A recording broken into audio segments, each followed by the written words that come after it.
So here we are at the very beginning of March 2024 on a nice chilly day. Hopefully this is the last bit of snow that we're going to see for this year. Here in about another month, I want to start a renovation on this off-grid cabin we bought. It's been abandoned since the 80s and it needs everything done to it. But right now what it really needs is I need to clean up around the cabin so the work that is going to be done is not going to be a gigantic mess. It's not going to have things to step over. So the whole perimeter of the cabin needs to be cleaned up. Not only that, but I have a ton of trees that need to be trimmed up. I don't think anybody's been here with a chainsaw in 40 years.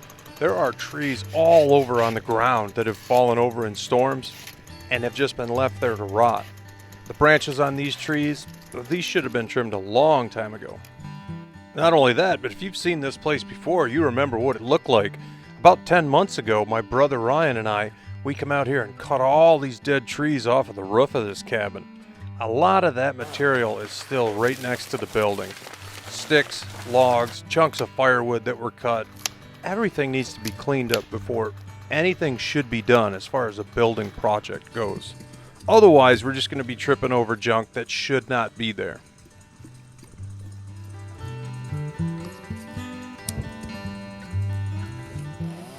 I don't know where I picked this piece of info up. I may have read it somewhere, I may have heard somebody tell it to me, but it's always stuck with me. When you're just confused of what to do next, clean up the site. This is a construction kind of a anecdote, right? But when your site is completely destroyed, you can envision 1,000 things that need to be done. But if you clean the site up, everything becomes much more clear of how you should proceed. I've seen this time and time on remodel jobs where just bits and pieces and parts and sinks and vanities and plywood and linoleum and insulation and dust everywhere, and it gets overwhelming. It's pretty easy to get overwhelmed when it comes to big projects. So when it gets like that, when it gets to be like you don't even know which way you're supposed to turn, just stop and clean the place up. That's what I'm trying to live by today. I'm going to clean up a little bit of this area, clean up the stuff that's obviously in the walking path, in front of the house, behind the house. I get all this stuff cleaned up and it's going to make it a lot easier to move forward slowly. You know what I mean?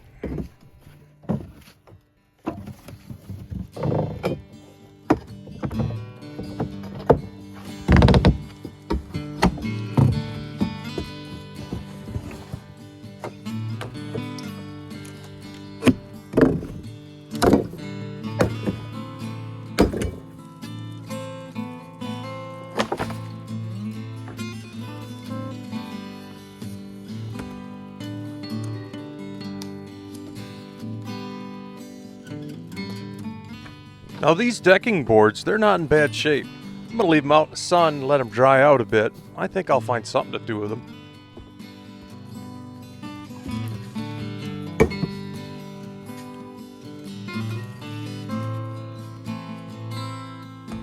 Well, I think I'm going to let this ground thaw out a little bit so I kind of see what's underneath here. Some kind of wooden frame, but I don't know what it is. Rust, mold, nails. Lovely.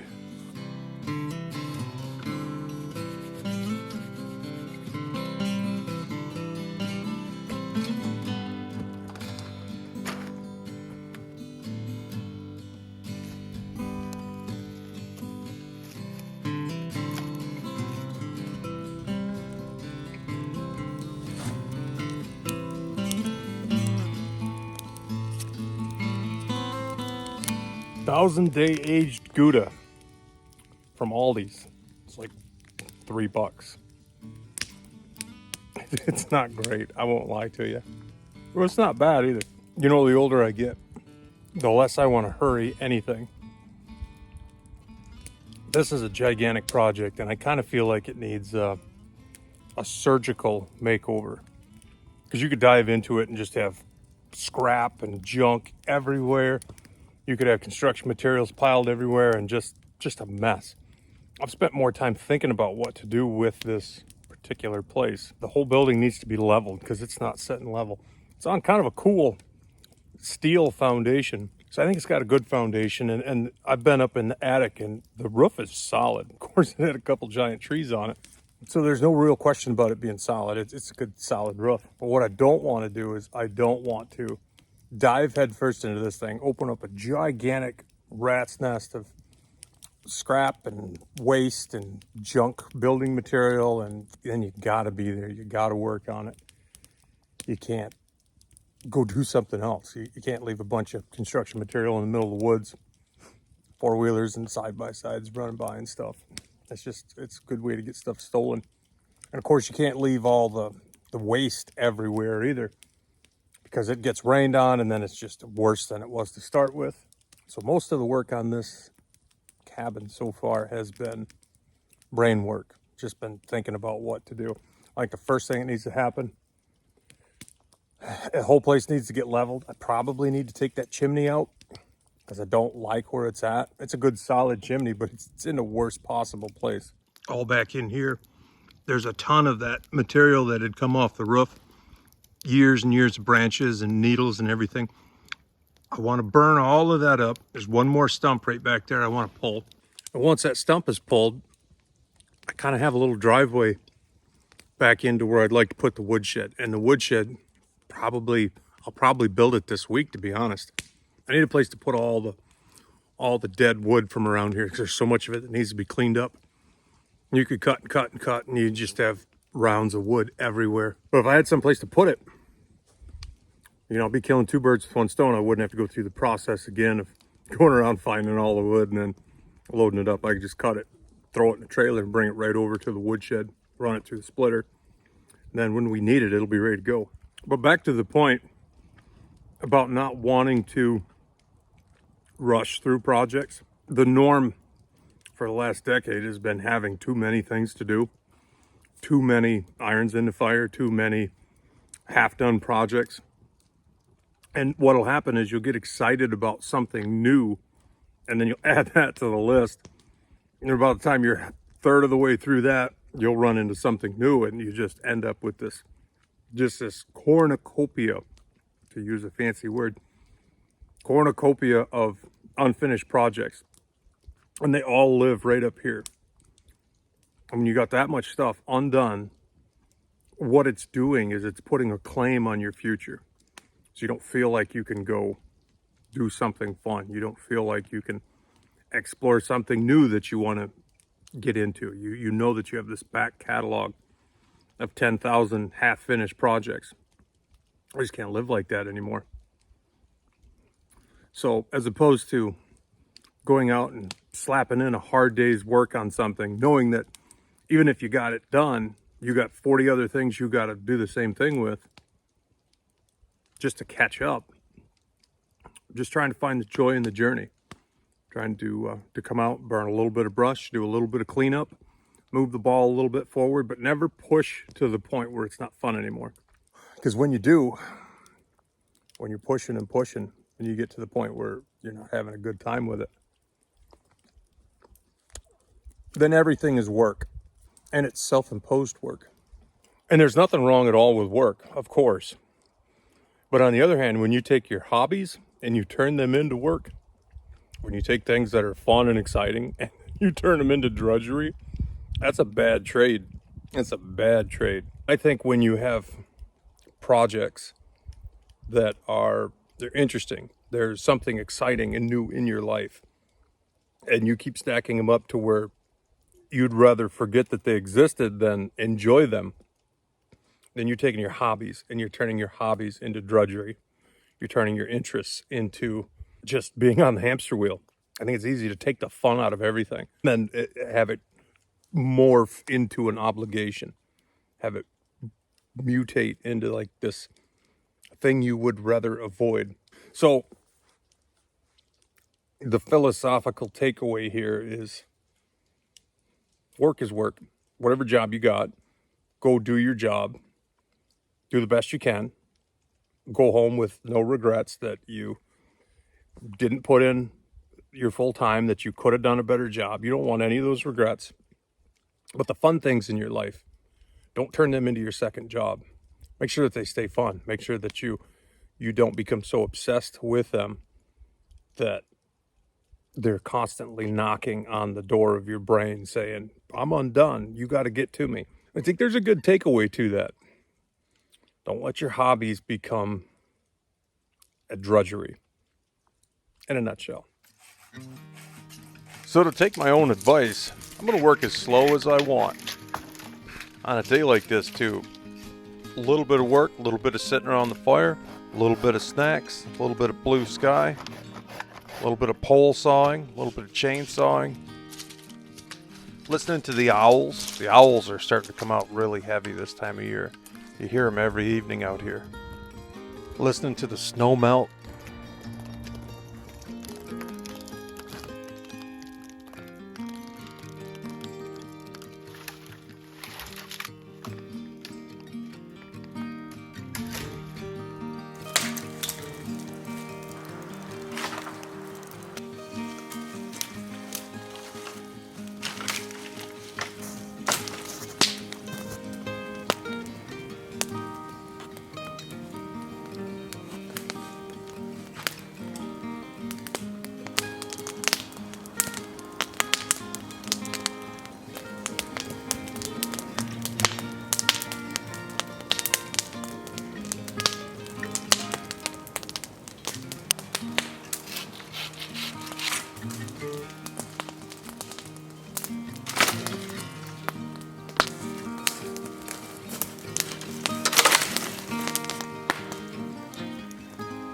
I don't know if this one's going to burn, but I just kind of like it out of the way. Snow's about ready to slide off the roof. Most of it's melted off. Hopefully this is the last of it for the year. I'm really starting to feel that spring mode. It's been a very, very easy winter here in northern Michigan, that's for sure. But, you know, it can always be better. This snow could go away. And that'd be great.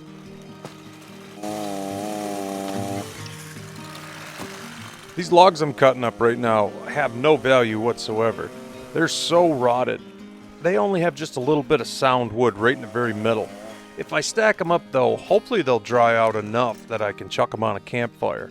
That's all they're good for, if that. They might never burn. They're pretty awful.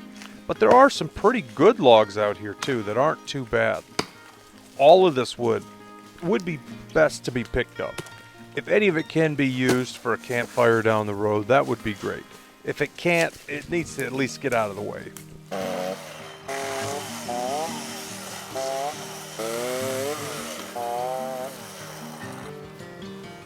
Well, I'm getting to the point where I've been moving a whole lot of distance just to get the wood onto the fire. So I'm going to make another fire, a little bit closer to most of the brush. Multiple fires. The high water mark of redneck technology. Get as many fires going as you can safely handle and just keep chucking stuff on top of them. An abandoned property like this, good way to get rid of that brush. This is a good way to burn the hair off your arm.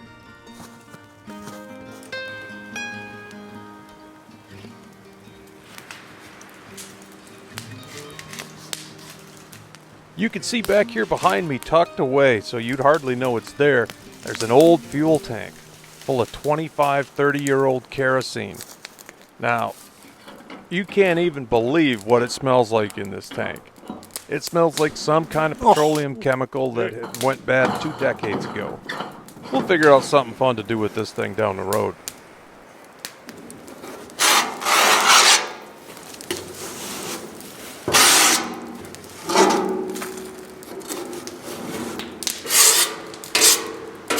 I think I might take this tank and turn it into a barbecue, or like a big open top cooking area. Basically just like a giant wood stove. Now this log here is actually oak. There are quite a few oaks on this property, and a lot of the garbage that's been on the ground is pine. But I kind of lucked out with this one. It has plenty of good hard wood left in it. It's got some rot on the outside, but we stack these things up, let them dry out a bit. They'll burn all right.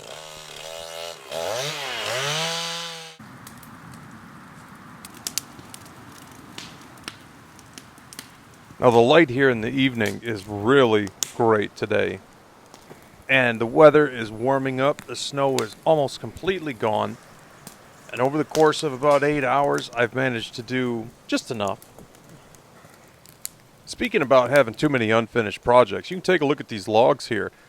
These logs came from the giant tree that was on top of the house when we bought it. Now, some of this stuff is garbage, but the big logs, the big 8-foot logs, they're still in good shape. I need to get all of this junk rounds all cut up and stacked up and out of the way. That way I can come in here with my log arch, get the rest of these big logs out of here. Once again, with the unfinished projects, I have a little tiny wood miser sawmill I have to put together. And I'm going to bring that mill out here and cut those logs up. Looking forward to it. Brooke stopped by in the evening and I made us dinner. And I can't think of a dinner that looks more at home right here than ham and eggs and coffee. We hung out for a few hours and listened to the owls and talked about what we plan to do with this place. This property is not far from home, but it's not close to any major road. This time of night it can get dead silent. It's lovely.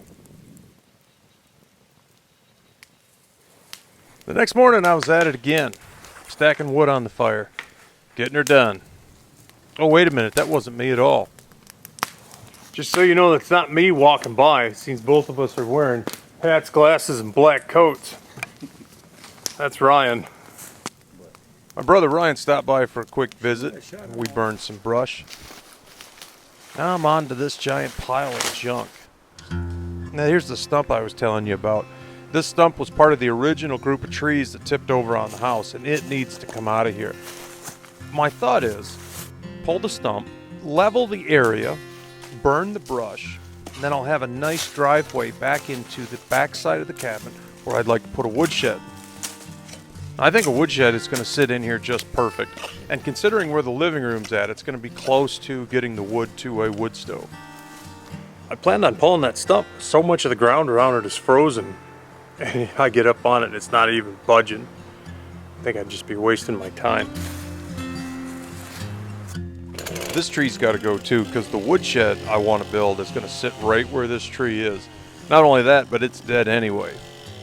A lot of this property is covered in jack pine, and these jack pine just get this size and then they die.